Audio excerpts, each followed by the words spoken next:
коллег из Швейцарии. Будет несколько человек, они себя представят. Мы поговорим об основных моментах этой налоговой реформы. Спасибо большое всем организаторам, в том числе и Торгово-промышленной палате Украины, за помощь, за поддержку этой программы, за организацию этого вебинара. Традиционно, когда возникают какие-то вопросы, пожалуйста, печатайте их в чате, мы будем озвучивать по ходу дела. У нас достаточно мало времени, около часа, на все про все, поэтому если мы какие-то вопросы не успеем закрыть в ходе обсуждения, то мы на связи, да, отправляйте их по почте, и, соответственно, мы не оставим их без внимания. Значит, я объявляю начало этого вебинара. So, our dear Swiss guests, please, you're most welcome to start your presentation. Yes, thank you very much for the introduction. My name is Рафаель Годе. I'm a partner from Crow office in Switzerland, Zurich. My expertise is, of course, corporate tax, posting of workers, and VAT.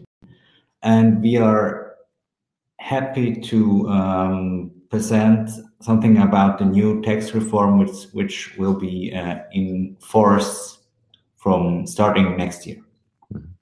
Значит, один из наших спикеров – это Рафаэль Годе, это партнер налоговой практики Crow, Швейцария. Он расскажет о налоговой реформе, которая эффективно изменит налоговое законодательство Швейцарии, начиная с следующего года.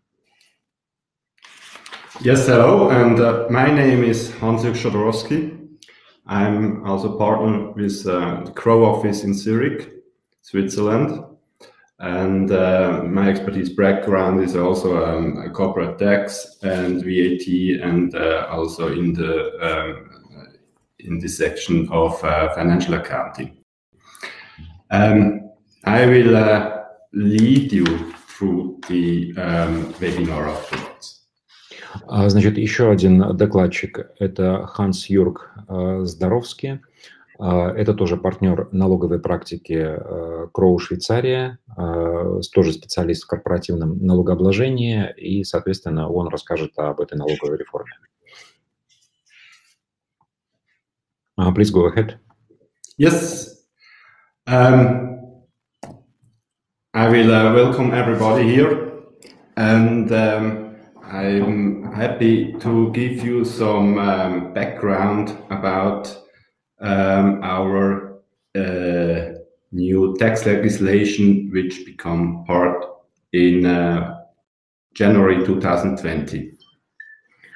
Значит, я расскажу о том, что происходило в Швейцарии до текущего момента. Я расскажу о налоговой реформе, которая вступает в силу с 2020 года.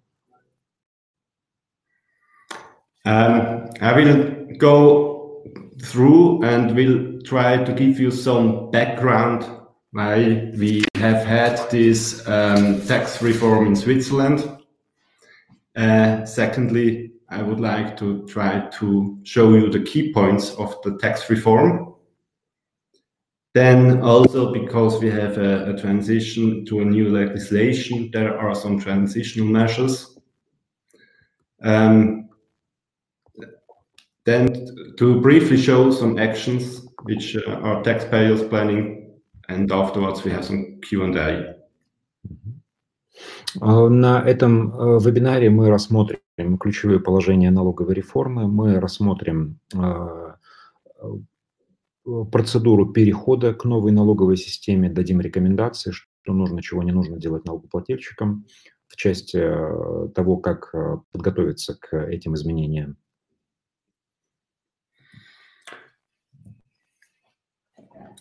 In Switzerland, our tax system, our past tax system, has had some tax privileges, namely on cantonal level as well as on federal level. And these tax privileges have been internationally considered as a harmful tax practices. Как вы знаете, Швейцария предоставляла ряд налоговых льгот как на федеральном, так и на кантональном уровне. И эти льготы были признаны вредоносной налоговой конкуренцией, то есть есть причины, по которым производится переход к новой налоговой системе.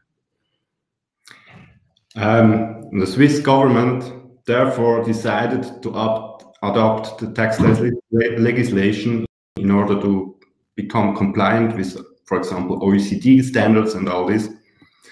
And this was required to abolish status companies and, on the other side, implementing a competitive environment for international business on the other side.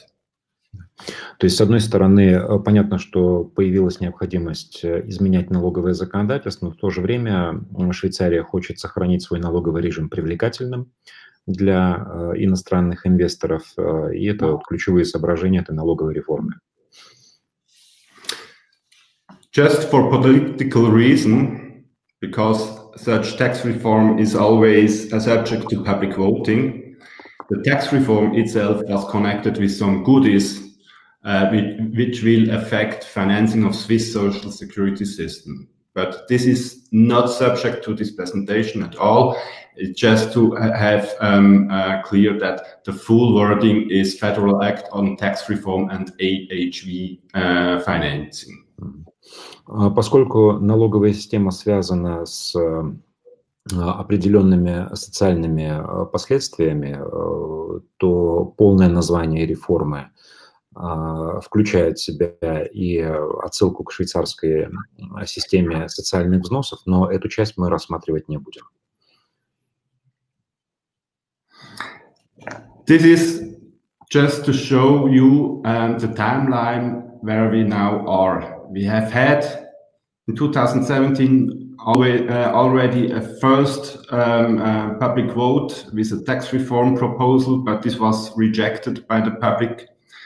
We have now, afterwards in 2018, it was prepared a new voting with the parliament, and we have had in May 2019 the public vote, which now approved this this new legislation.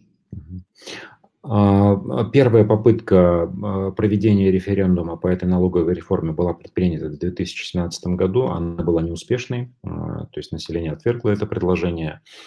После модификации снова было голосование в парламенте, был второй референдум, который прошел 19 мая 2019 года, и на втором референдуме эта реформа была одобрена.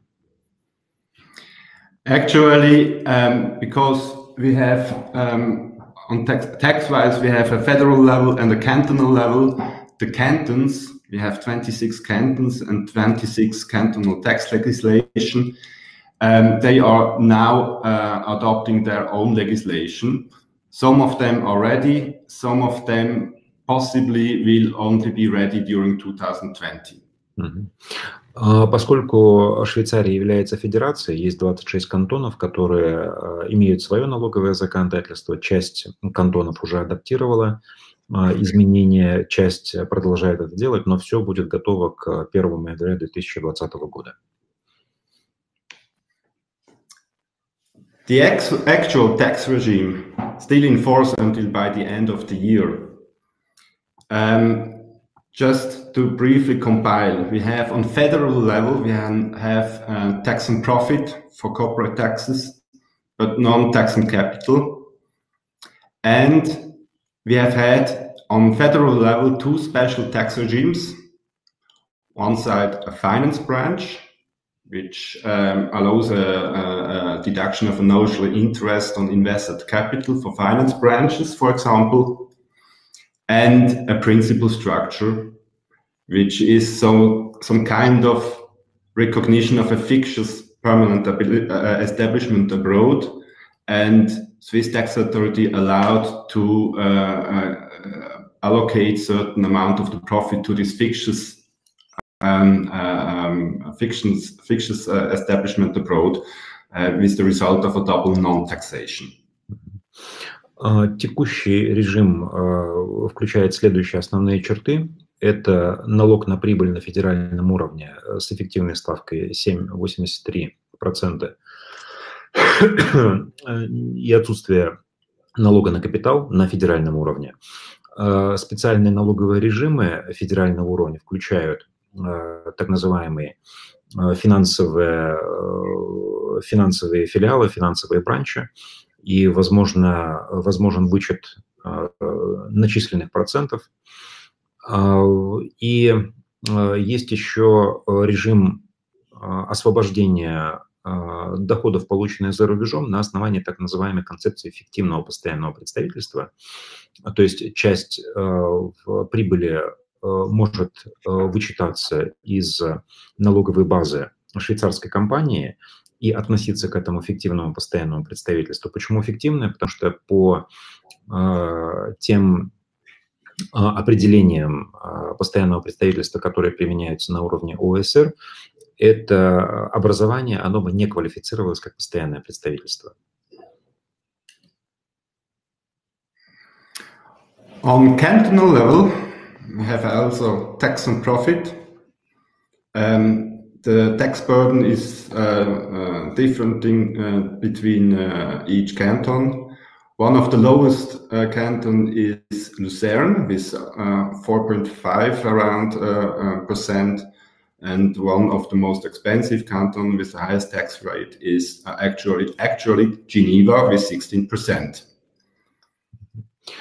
Сейчас, если говорить о кантональном уровне, то налог на прибыль варьируется от 4,5% в Люцерне до 16,3% в Женеве. Это один из наиболее высоконалоговых регионов.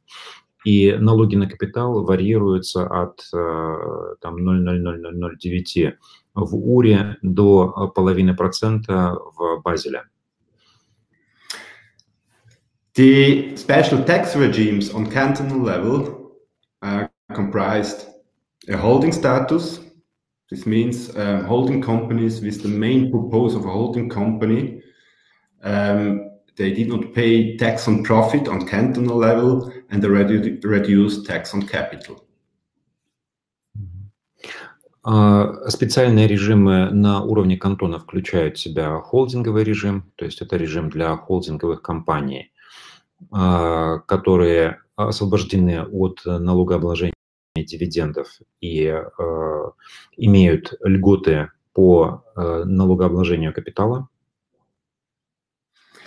Then we have had the domiciled company. This is a company with no or minimal activity in Switzerland, and such company shall not have any substance in Switzerland, no offices and no staff. The result was did not pay any tax on profit and a reduced tax on capital on cantonal level.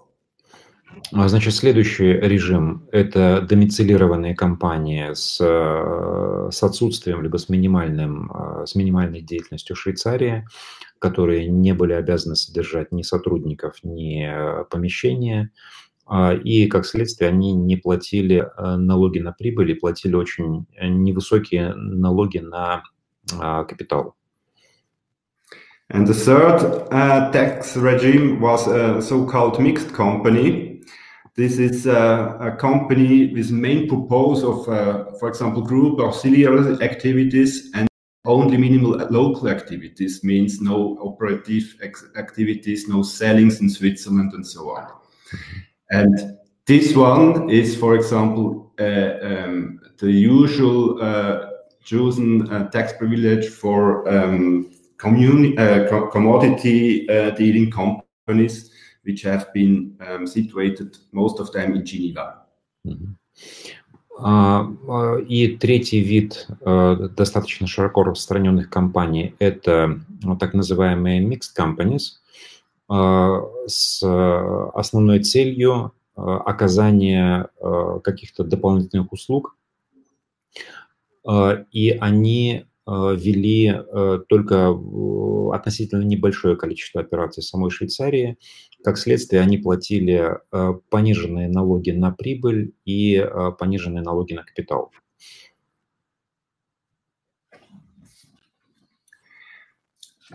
After this introduction of what we have done in past in Switzerland, I would like to show you the key points of this tax reform.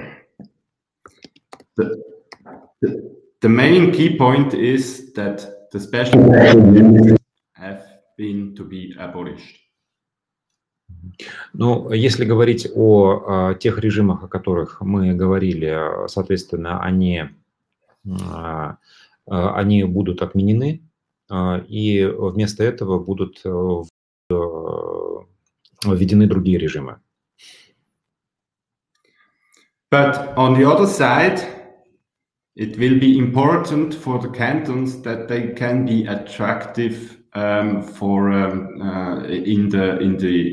the tax landscape, in the international tax landscape, and therefore we have introduced on cantonal as well as on federal level certain additional some kind of tax privileges also, but with a focus of to be compliant with OECD rules. Ну и как следствие, поскольку эти режимы отменены, мы вводим новые режимы, но в отличие от тех, которые отменяются, они соответствуют требованиям ОСР и не должны быть претензий к тому, что они являются вредоносной налоговой конкуренцией. The first is to introduce an IP-Box. I will give afterwards certain specific explanation to each item. The IP-Box will be mandatory for all cantons. Then we will have a special deduction for R&D costs. Then there is planned to introduce, or not only planned, there is decided to introduce a limited introduction of a notional interest deduction on equity. This will be only applicable for Zurich. I will explain afterwards. And this is also one of the most important steps, that most of the cantons, they will lower their actual tax rate. В отношении вот этих мер, которые касаются кантонального уровня, вводится IP-Box, он обязателен для всех кантонов. Есть специальные вычеты по деятельности, связанные с разработкой интеллектуальной собственности, research and development. Вычеты это является опционным для кантонов. Есть вычет номинальных начисленных процентов на вклады в уставный капитал. Эта мера внедряется только в Цюрихе. Коллеги объяснят, почему это делается. Кантоны снизят свои ставки налога на прибыль. И есть специальное положение о налогообложении накопленных резервов. Об этом, ну, соответственно, тоже коллеги расскажут. Эта мера является обязательной для всех кантонов. On cantonal level, there is also the cantons are obliged to have transitional provisions regarding the taxation of hidden reserves due to this change of the taxation status, if they have had.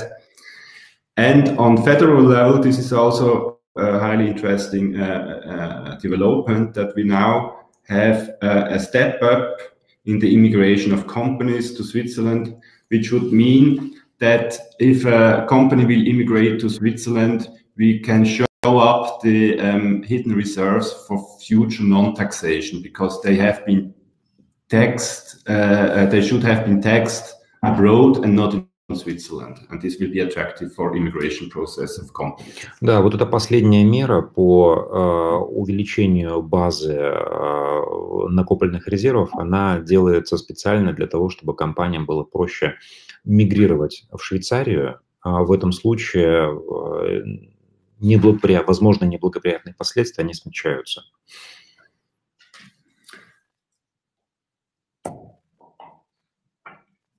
Now, I've explained that the introduction of the IP-Box on cantonal level is one of the measures. To briefly explain the IP-Box is what will be, it is described what will be an acceptable IP. It will be a patent, a protection of certificates or similar rights. And this is near to the definition as given by the OECD Model Tax Convention. The calculation of the privileged revenue out of the IP is also described in detail in the law and is based on the nexus approach. And yeah, perhaps you can translate the first two bullets. Okay. В отношении IP-режима он будет распространяться на патенты, на аналогичные права в соответствии с определениями ОСР. Вводится необходимость связи со Швейцарией, потому что иначе какие-то активы, которые были созданы вне всякой связи с Швейцарией, тоже получали какие-то налоговые льготы. ОСР этот подход не одобряет, то есть вводится необходимость увязки самих расходов с разработкой этого актива со Швейцарией, то есть они должны в определенной мере производиться в Швейцарии. Please go ahead. Yeah. The definition of an IP which would be recognizable for taxation of privileged taxation is also depending where the expenses have been brought up for building up the IP, and it is essential that it is only applicable for IP from R&D performed in Switzerland, or if there is a third-party research, it might be also performed abroad. В отношении расходов, которые связаны с созданием интеллектуальной собственности, как мы уже говорили, они должны производиться в Швейцарии. Если вовлечены какие-то исследования третьих лиц, то они могут быть произведены или в Швейцарии, или за границей, но при этом должна быть какая-то связь со Швейцарией. There will be a limitation of reduction of taxable income by maximum 90%, but the cantons can also give a lower limit. This will be individual by each canton. And this IP-Box has to be introduced by any of all the cantons. Доходы, которые генерируются этой интеллектуальной собственностью, могут быть снижены до максимально 90%. Ну, короче говоря, они могут получать льготу в виде освобождения до 90% от объема этой прибыли. Это будет определяться кантонами индивидуально. This is Рафаэль speaking now. I just would like to add two more things. First, software is basically not included in IP. This generally does not include software licenses, except if licensed in the United States. This is the third thing, just to consider. Second, this IP-Box is meant for pharmaceutical companies and companies having research and development inside Switzerland. В отношении программных продуктов, программного обеспечения, этот режим не будет распространяться на эти виды деятельности. Как правило, он не будет распространяться на лицензии, с исключением для лицензий, которые будут использоваться в Соединенных Штатах. Еще раз, основная идея, основная логика: льготы получают те виды интеллектуальной собственности, которые были реально созданы в Швейцарии. Further, the cantons may introduce a special deduction for R&D expenses. It will be implemented by the add-up of a certain margin to the effectively R&D expenses, for example, by 50% or something like this, up to 50%. And here, place of the research is more limited. It is also that contractual research is maintained in Switzerland only. Compared to the IP, contractual research might be also considered from abroad if third party. And here we have also third party is only possible in Switzerland. This is the main background that the Switzerland wants to make attractive the R&D place in Switzerland. В отношении расходов на исследовательскую деятельность они могут быть увеличены до 50%. В отношении расходов третьих лиц, в отношении собственных расходов, на расходы на оплату труда сотрудников, участвовавших в этом, они могут быть увеличены на 35% для расчета соответствующей базы. Would it be correct to say that if we imagine the practical case, for example, there was a expenditure for 1 million research and development, let's say in Austria, for Swiss related IP development, is it correct to say that the Swiss company may deduct 1.5 million under the first special incentive? If you under the IP-Box, you mean? As first incentive. I just refer to the first bullet point, so up to 50%. Here, okay. Here it is. Since you told me that the research is done in Austria, it will not be subject to this benefit. Okay, but 1 million of Austrian expense, would it be deductible? 1 million will be recognized, okay, but it cannot be crossed up to 150, 1.5. Okay, so if there is a research done in Switzerland, 1 million, and research in Austria done for 1 million, effectively it will be, it may result in 1.5 deduction in respect of Swiss expense and only 1 million for Austrian. Exactly. Okay. Ну, то есть, если иллюстрировать первый пример, первую льготу таким примером, что на 1 миллион евро были произведены расходы в Австрии и на 1 миллион евро произведены расходы в Швейцарии, то швейцарские расходы могут быть вычтены с коэффициентом 1,5. То есть в реальности, потратив миллион, можно будет вычесть 1,5 миллиона.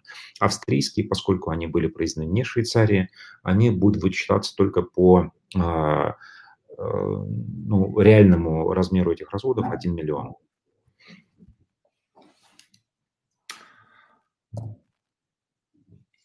The third measurement is to introduce a notional interest deduction on equity. And this will be only applicable for Canton of Zurich because for political reasons, there was only the chance to get this active in Zurich. And Zurich is one of the high tax cantons. And with this, a notional interest deduction is to be understood that a certain part of the equity which will be needed to cover the financial risk of the company might be also result in a notional interest which might be deductible from taxable profit. Вычет номинальных процентов, он разрешен только в Цюрихе по тем причинам, что Цюрих является так называемым высоконалоговым кантоном, и только он квалифицируется для этого вычета. И его суть в вычете номинальных процентов, которые на самом деле не начисляются в реальности, да, но те компании, которые вложили в швейцарские компании, находящиеся в кантоне Цюрих, инвестиции в виде вклада в уставный капитал и аналогичные инвестиции, они будут получать дополнительные вычеты.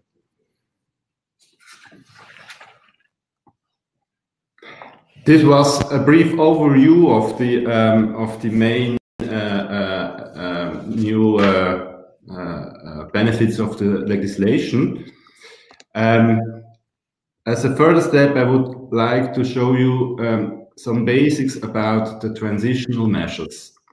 The transitional measures are necessary because the status companies, they have had their past and they built up hidden reserves, which shall be made sure that the recovery of these hidden reserves will be taxed still under this former privilege. And therefore, it was introduced a special model how to determine this way how to show up. It is called a step up of this hidden reserve for future privilege taxation during a 5-year period. В отношении переходных мер, переходных шагов есть специальные льготы для накопленных резервов, и в части налогообложения, перехода от отменяемых налоговых режимов к вновь вводимым, эти накопленные резервы, они будут облагаться по пониженным ставкам в течение 5 лет.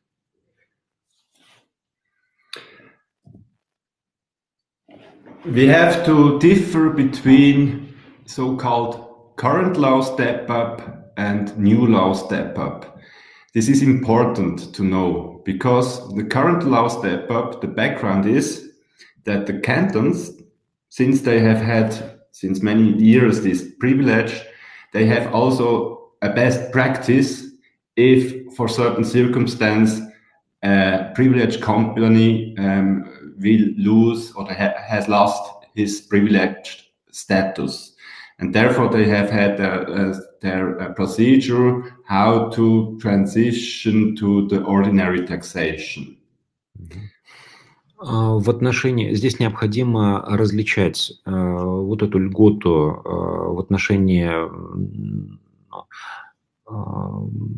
уменьшения налогообложения накопленных резервов.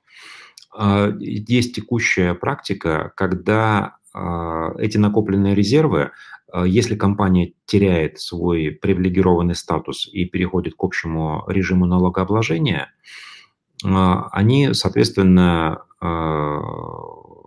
облагаются в течение определенного периода. The simplified model was to calculate or to determine the hidden reserves on the assets and to recognize these in the balance sheet, in the tax balance sheet, and to further depreciate over a period of 5 to 10 years. The depreciation method was more or less in most of cantons was a linear basis or whatever you wanted. It was it was a flexible solution usually. Additionally, in current law step-up, some of the cantons also allowed to take into consideration a goodwill, a self-generated goodwill of the company.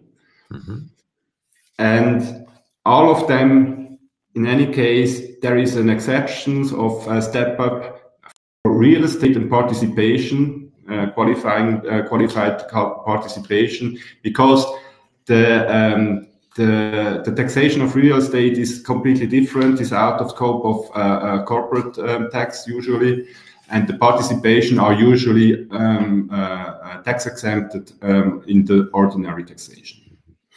В отношении существующей практики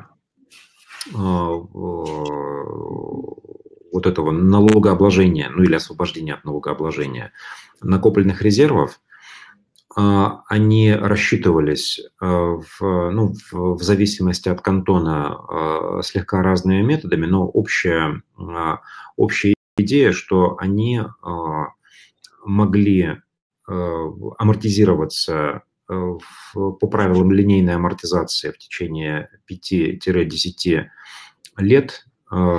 Как уже сказали, этот процесс переоценки, он мог варьироваться от кантона к кантону, и он включал в себя и накопленный гудвилл компании. В отношении таких активов, как недвижимость и участие в иностранных компаниях, эта переоценка накопленных резервов не производилась в части участия в других компаниях, просто потому что соответствующая прибыль, она освобождена от налогообложения. То есть нет большого смысла, наверное, производить эту переоценку, потому что этот доход в любом случае не облагался. Initially, it was also foreseen to take this current law step up also in the new law step up, but it was recognized that big companies which have their balance sheets published under IFRS or US GAAP, with this procedure, they would have to show such positions in their deferred tax assets, and this is not was not intended to have. And therefore, there is a new law step up. В силу этих и других причин, в частности, там определенных мисс-матчей, когда появлялись активы на балансе, которые, на самом деле, они не должны были появляться в таком качестве, были введены специальные переходные меры. The new law step-up mainly comprises the system that the hidden reserves on each item are also determined, but they are not added up in the balance sheet.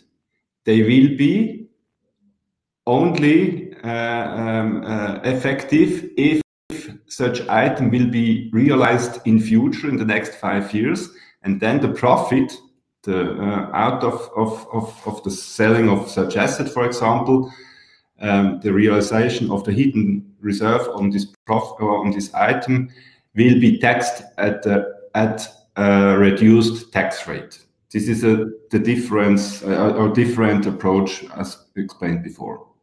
Okay. В отношении вот этих новых мер, если эти накопленные резервы каким-то образом реализуются, то есть актив продается, актив там используется в каких-то сделках в течение 5 лет, то в этом случае произойдет налогообложение по пониженным ставкам.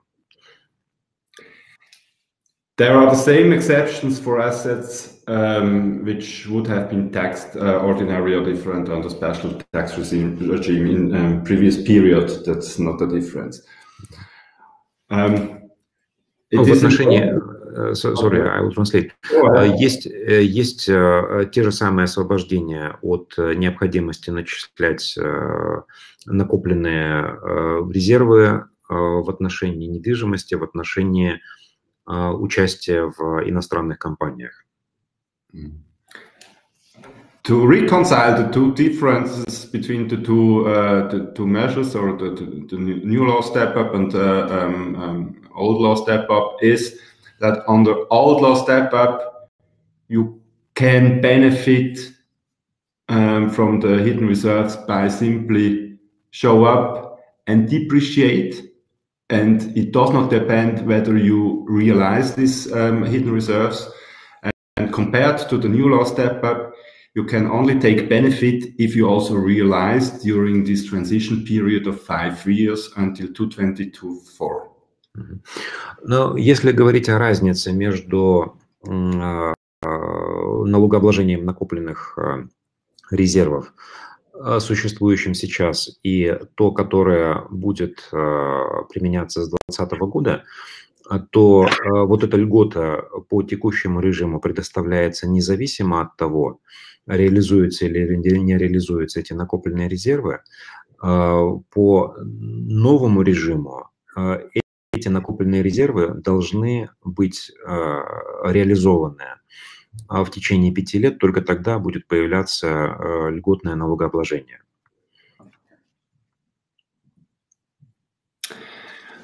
Here I will briefly show you a summary of some selected cantons, what they have done or will do. I will have to mention that here, since last weekend, we have to write yes, because we have the public vote last weekend, and the new law was accepted by the public.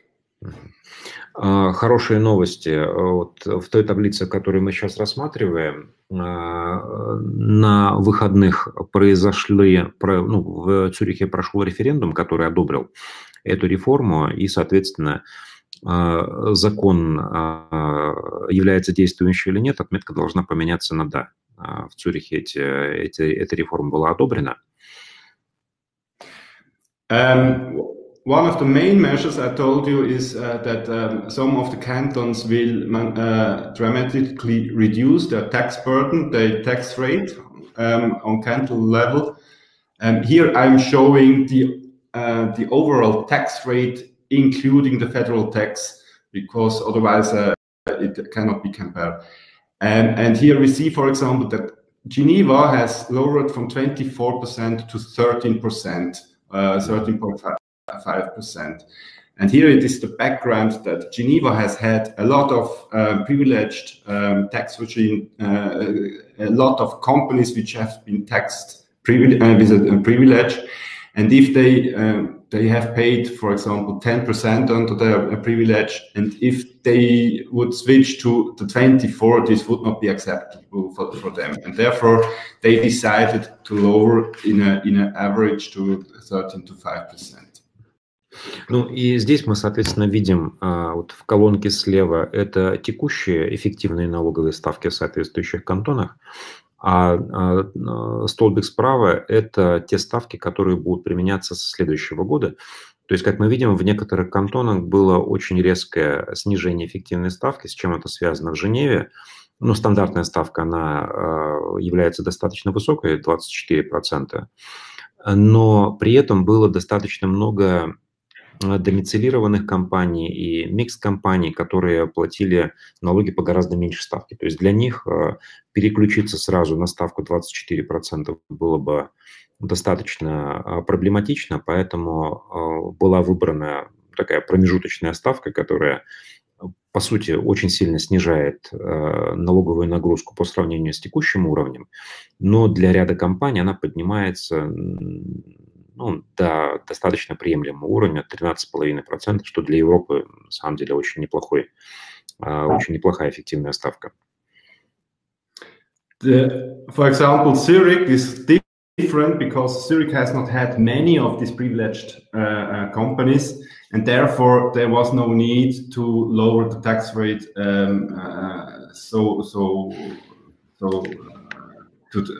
to this in such an intensive manner. It is only some kind of goodie. But what is important to know is in Switzerland we have a lot of cantons which have now an average tax rate, ordinary tax, of around 12 to 13 to 14%, for example, and which is really attractive in an international comparison with ordinary tax. В отношении Цюриха там было достаточно мало компаний, которые облагались по низким ставкам, поэтому здесь снижение не было большим, то есть не так много компаний должно было перескочить к ставке 21%, да, поэтому они решили особенно эту ставку не снижать, но в очень многих кантонах эффективная ставка с Нового года составит от 12 до 14%, поэтому это делает данные кантоны достаточно привлекательными.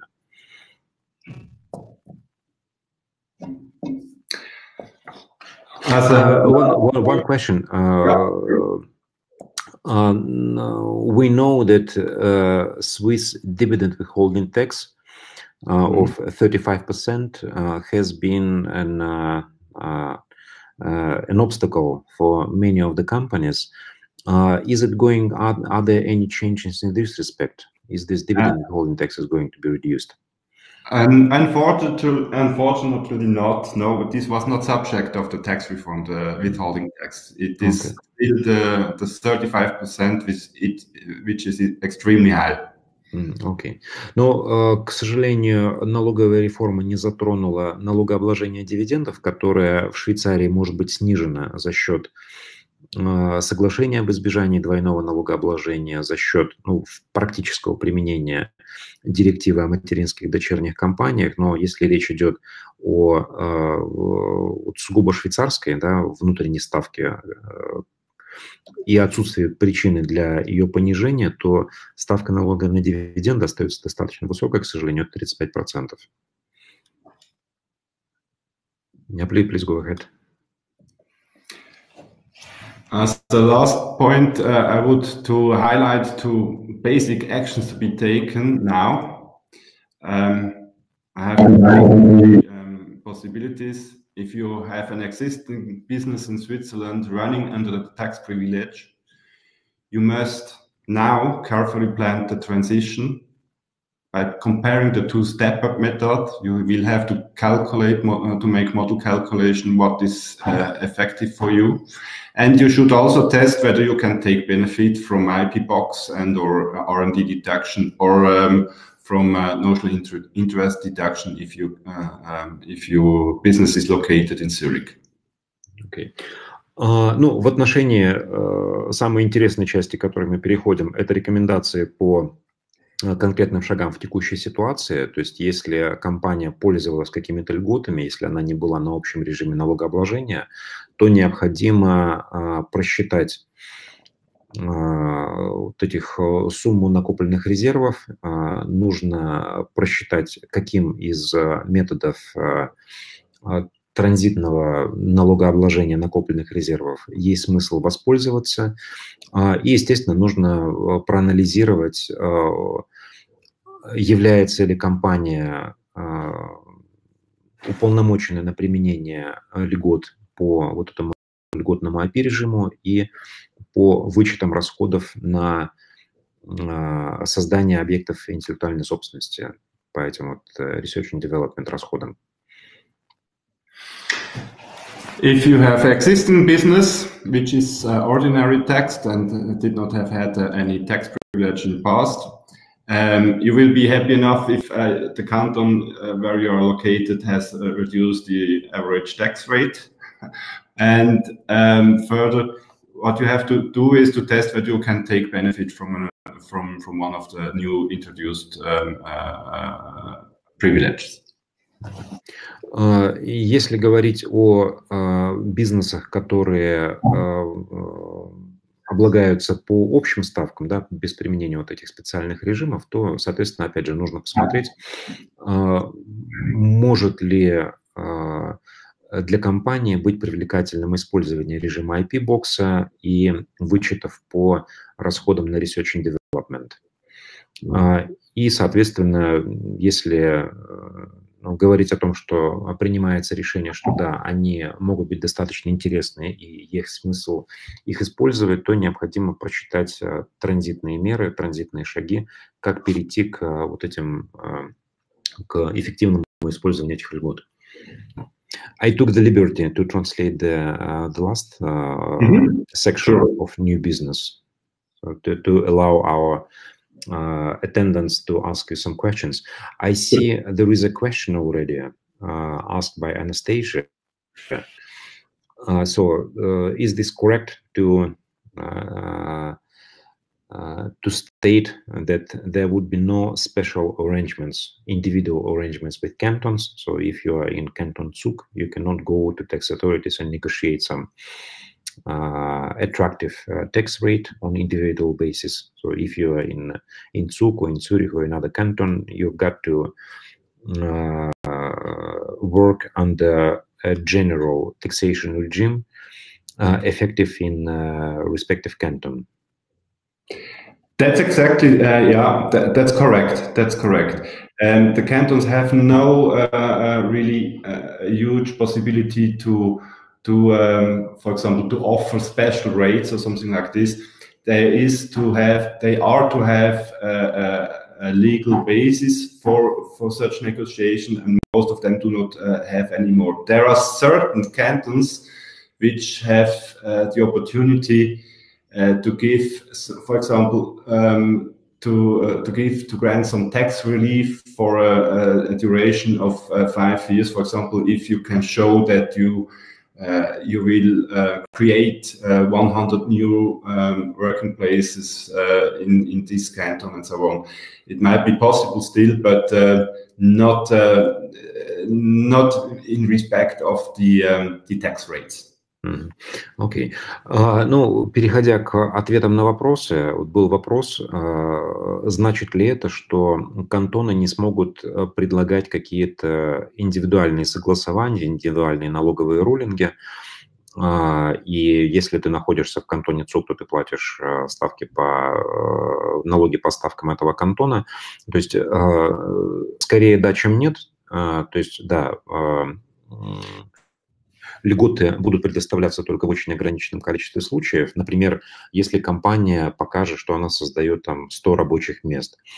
Период применения таких льгот, он ограничен 5 годами, но понятно, что это скорее случай исключения, да, то есть нанять там 100 сотрудников, это все-таки не так просто, и для большинства компаний, которые работают в Швейцарии, не будучи там, ну, частью каких-то огромных международных холдингов, это условие навряд ли будет применимо. То есть какие-то льготы, они остаются, но временно, и они требуют достаточно серьезных вложений. Есть определенные послабления для инвесторов, но они не носят налогового характера. So, has been translated. Okay. Thank you very much for your translation. Okay. Можно задать еще пару вопросов. У нас есть еще около 5 минут, да, до того времени, когда наши швейцарские коллеги этот вебинар покинут.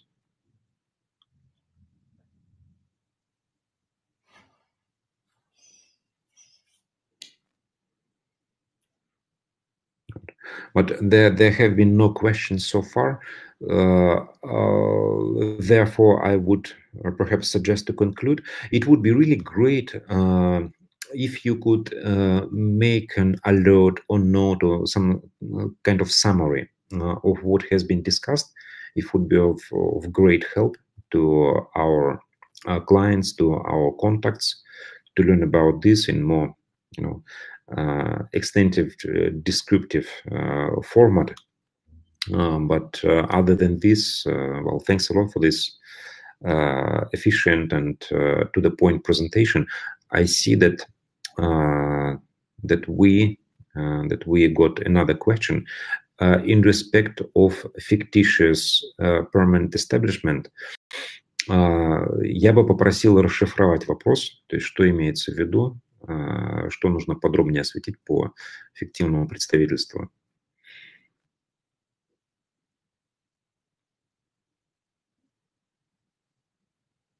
Okay, well, I just translate the question which we received. What is exactly the problem with so-called fictitious permanent establishment? The problem is that Switzerland has, with this privilege, they have created an option for a double non-taxation situation. And this is not in accordance with the OECD rules, as far as I can explain. Because on the one side, Switzerland was arguing that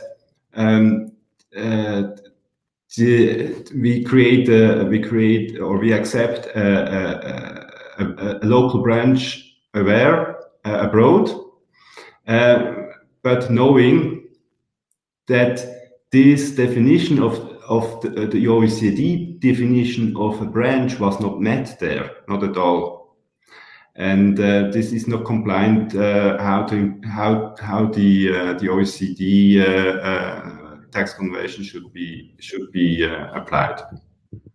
Ну, если говорить о там вот этой проблеме глобально, то суть этого фиктивного постоянного представительства была в том, что есть швейцарская компания, и она говорит: ребята, а у нас есть филиал в Люксембурге, да, поэтому мы... Ну, то есть Люксембург — это уже не то, что говорили швейцарские коллеги, да, это я иллюстрирую. Допустим, швейцарская компания заработала 10 миллионов прибыли, и она говорит: хорошо, из них 8 относятся к нашему постоянному представительству в Люксембурге. Хотя мы все прекрасно понимаем, что никакого постоянного представительства в Люксембурге нет, то есть нет зарегистрированного налогоплательщика в Люксембурге. Это просто номинальный вычет, который швейцарцы давали односторонне. В Люксембурге, поскольку там нет постоянного представительства, понятно, что эти 8 миллионов тоже никак не облагались. И эти... двойное не налогообложение вот этих 8 миллионов, оно, соответственно, не приветствуется УСР, то есть двойное неналогообложение, оно как красная тряпка, да, и для того, чтобы такие модели не использовались для необоснованного налогообложения, необоснованного использования налоговых льгот, они были устранены. Да, то есть почему у нас вот эти фиктивные представительства, они уходят там с поля активного использования. Another question we've got: IP-Box can be applied only for patents developed in Switzerland, totally or partially. So is this correct? To understand that if IP-Box was created somewhere in British Virgin Island, it would not be qualifying for Swiss tax benefits. It's basically not the point. The IP can be developed outside Switzerland and in fact being imported or sold into the Swiss company, but to take benefit of this patent box, there must be, or the tax exemption is only granted in relation with R&D expenses in the respective year. So if the development of the license or of the patent has been done in past, and now this patent is in a Swiss company, but there is no R&D expenses in Switzerland at all, the tax effect will be zero. Ну, то есть IP-объект, он может использоваться в Швейцарии, но льготы будут предоставляться только в отношении тех расходов, которые понесены в самой Швейцарии. Если сам объект IP был создан на Британских Виргинских островах, в какой-то офшорной юрисдикции, ради бога, используйте ее в Швейцарии, но льготы не будут предоставляться. Льготы будут предоставляться только в отношении расходов, которые понесены в Швейцарии. Well, another question which I believe we already covered: software, is it covered by IP-Box? Software profits. And it's depending. If it's a software, if the patent was registered outside Switzerland, basically yes. But this is it's a controversial point. If it's if the patent has been registered and developed in Switzerland, then no. Well, if we can make it more practical, for example, there is a software developed in well, let's say again in Austria, and a patent has been registered in Austria, then what is the consequence? For Swiss, for example, Swiss company, it developed patent, it developed software, but it was done effectively in Austria, and registration took place in Austria. You mentioned that depending where the license or where this patent is registered, so would be any tax benefit for on the Swiss side? At this stage, as I understand the interpretation of the law, I don't think that it would qualify, because we have also these restrictions on the basic definition of the patents which have been covered. But honestly, this is still, it is always a great discussion, and I think we will have to get to get more experience in this field of allocation of the right IP definition. And yeah, for the time being, usually you have to consider that software is more not to be integrated in this IP box than yes. Окей. Ну, то есть, если брать там различные примеры, я дал пример, когда сам софт был разработан физически в другой стране, да, я взял Австрию, но это может быть все что угодно, то скорее нет, чем да, потому что логика, ну, опять же, она сводится к тому, что должна быть какая-то связь со Швейцарией, поэтому сейчас ответ скорее нет, но ведутся дискуссии, да, то есть пока еще непонятно, как это положение будет применяться на практике. Good.